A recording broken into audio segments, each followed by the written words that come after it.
విద్యతో పాటు క్రీడలకు ప్రాధాన్యం ఇవ్వాలి. హిందూపురం డీఎస్పీ మహేష్. ప్రతి విద్యార్థి విద్యతో పాటు క్రీడలకు అధిక ప్రాధాన్యం ఇవ్వాలని హిందూపురం డీఎస్పీ మహేష్ పేర్కొన్నారు.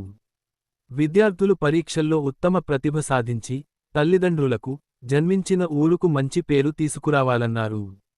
పట్టణంలోని ఎన్జీఎం పాఠశాలలో రాష్ట్ర ఆర్గనైజింగ్ కార్యదర్శి రమేష్ ఆధ్వర్యంలో నిర్వహించిన ఆంధ్రప్రదేశ్ రాష్ట్ర స్థాయి ఛాంపియన్షిప్ కుస్తీ పోటీలు ఆదివారం ముగిశాయి.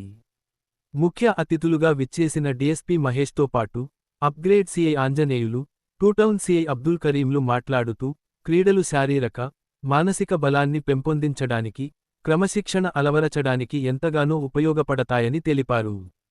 క్రమశిక్షణతో కూడిన క్రీడలను ఎంచుకుని ఉన్నత శిఖరాలకు అధిరోహించాలని వారు క్రీడాకారులకు సూచించారు.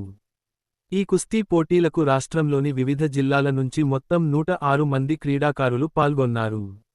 వీరిలో 36 మంది విజేతలుగా నిలిచారు. ఈ విజేతలు త్వరలో అయోధ్యలో జరిగే జాతీయ స్థాయి కుస్తీ పోటీల్లో పాల్గొంటారని నిర్వాహకులు తెలిపారు. అనంతరం ప్రతిభ కనబర్చిన క్రీడాకారులకు డీఎస్పీ, సీఐలు ట్రోఫీ, నగదు బహుమతులు అందజేశారు. ఈ కార్యక్రమంలో రెజ్లింగ్ అసోసియేషన్ సభ్యులు లక్ష్మీనారాయణ, సాయి సుమతి, సాయిలత, సురేందర్ రెడ్డి, పూలకుంట సర్పంచ్ మంజునాథ్, శివకుమార్, మహేష్, చరణ్ తదితరులు పాల్గొన్నారు.